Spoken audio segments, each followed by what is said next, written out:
Hello everyone, welcome back to Classic Car Modeler. In today's video, well, more like this is actually being recorded the same day as the last video.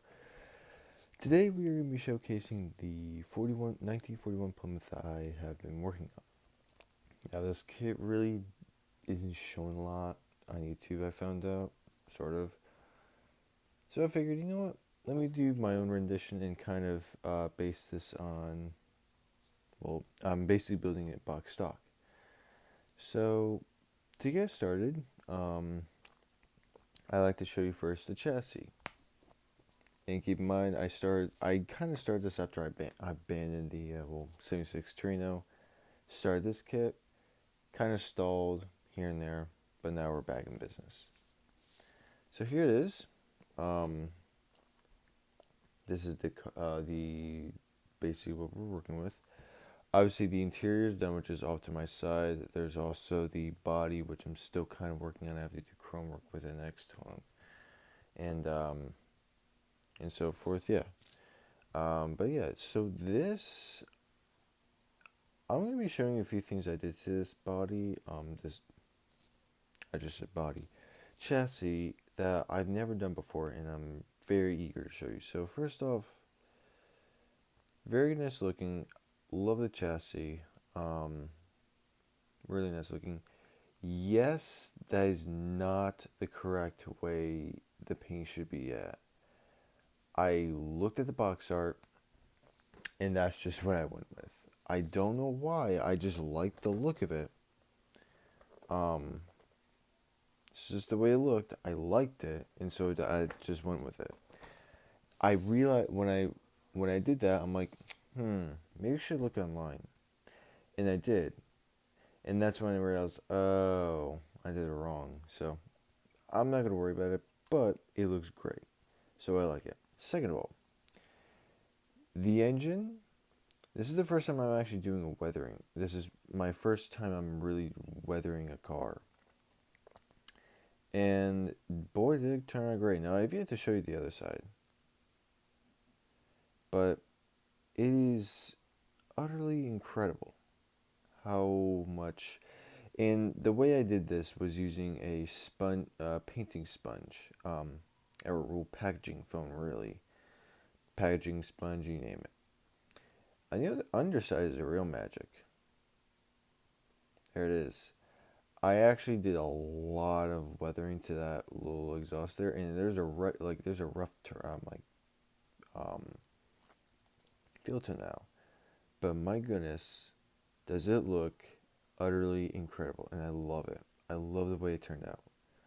So I'm very, very happy with the way this turned out, and I'm very excited to see where this goes. It's just, I wanted this Plymouth to have like a rusty kind of look to it, almost kind of been used. Like someone bought this in maybe 1952, and they were using it to go into and from work. Didn't really care about the car, kind of abused it, didn't really take care of it well, and this is what happens. It don't take care of it well, and obviously, this being a Plymouth from 1941 and it's during the war. Yeah, it's owned by someone. Sorry, I yawn. It's late. So that's the chassis, which I'm very happy about, and I just found the piece that I mentioned to you guys in the first video. That's the piece. Useless. Well, actually, yeah, I stole it, but useless. Second of all, is the interior. Look at how beautiful that is.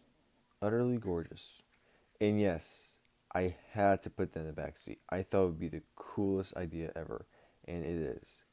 So I'm very happy with it. Now, the interior is colored. I do have an airbrush, and so let me just. I think this is it. Interior. Yep. From Scale Finishes, Interior Ivory.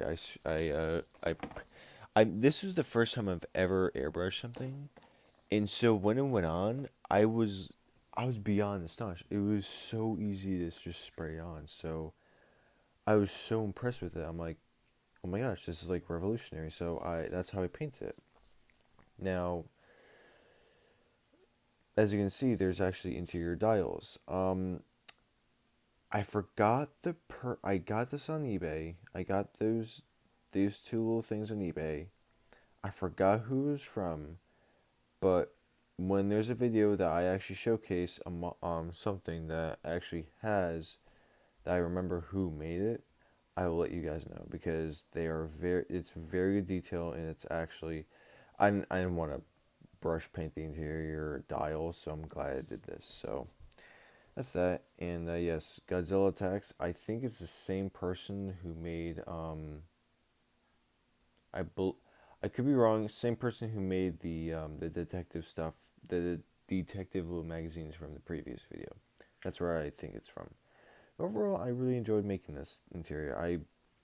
The interior is where I stalled, and then I just kind of went from there, and it came out really great. And yes, and also I added the some detail to the front, so happy about that. It's flat black, but overall it turned out great. Very happy with it. The part you guys are probably been hoping for. I'm gonna try to be a little careful with it. There we go. All right. Oh, I almost dropped her. There she is. My 1941 Plymouth. It's basically gonna be a bone stock car. There's nothing gonna be too special in this car. It's not gonna be Pro Street, nothing. I just wanted a base 1940s era car. And the color, believe it or not, is a Model Masters Blue Angel Blue Gloss. And my goodness, did it come out amazing. And I saw a 41 Plymouth in the dark blue just like this, and I'm like, I need to paint it in that color. And it just so happened that I think way back, this was before Model Masters went out of business, or well, they shut down Model Masters. They, oh gosh, they had Model Masters Blue Angel Blue. I still have the Blue Angel Blue flat spray paint for. I'm gonna be painting a different model with that. I had Blue Angel Blue gloss, and I'm like, you know what? I'm gonna use this while I can. I did, and I'm so glad I did use it because this is the only time I'm ever gonna be able to use it because they don't make it anymore, and I can't find it. So I'm very fortunate that I spray painted it, clear coated it, done deal, and it's an incredible car. And all the other pieces are good to go. I literally just have to assemble it, and that's that. So I'm gonna put the put on. If I can just get it right, that'd be great. Yeah. So I'm super excited just to see this car come to life. Okay, I'm gonna try to actually replicate, like kind of, yeah. Yeah, that's not how you do it. That's really not how you do it. There we go. Yeah, I'm very excited to see how this will go together. Very excited. It's just the early 40s era car, just bone stock. I just think it would look glorious. I'm very excited to see how this will look. Just a standard coupe. It may look boring, but just think. I'm just thinking about this. Like, what an awesome car this would look like. Just, uh, just the thought of it. I'm in love with it. I'm in love with the idea. So I'm very excited to see where it goes. Now, I did paint the interior, flat tan, and then apparently I mispainted this area, which had like areas of like yellow. So I brush painted that, believe it or not. I have a ton of this still left, and thank goodness I have to find it though. Here it is. Model Masters again, Insignia Blue. This is going to be used for a plane that I'm planning on building at one point. Signy blue. Very glad I have it. So, and on the bottom of this, obviously the running boards are black. There were some areas over here that were just kind of patchy, like just like this. Covered it in insignia blue, good to go. So all I have to do is just the chrome for the sides here. That's about it. So once that's done, it's good to go. Aside from that, I don't really have much else to show you, everyone. Oh, on the other hand, there's one thing I do want to show you. Now, this was not mentioned in my last video on the Torino. I don't know why I forgot it. Well, granted, I forgot I messed up my first attempt. But I had noticed that I'm gonna take out the kit real quick. If I can just manage that, that'd be great. Nope. Here we go. Okay. So on the car, if you look on the front of this, there's the front that you have a back license plate and the front license plate on the actual car. But the model kit does not have that. I don't know why. I don't know why they didn't give us just two. So what I decided to do is take the license plate and I tried it first using a plate from, yeah, believe it or not, I'm going to show you guys in a second. Almost dropped it. Just like my stand. This came from the AMT 34 Ford. I sanded the top down and then tried to smooth out sharpen the edges. That did not work like I thought it would. So I did something different. I had evergreen styrene. I forgot I think .40. I might be wrong, but I took some of that and I made this.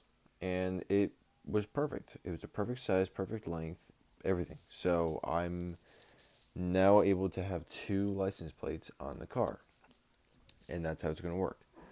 Even though that is not for the 41 Plymouth at all. But yeah. So the next thing that I'm going to be doing with the 41 Plymouth is, like I said, the chrome work, putting the rest of the chassis together with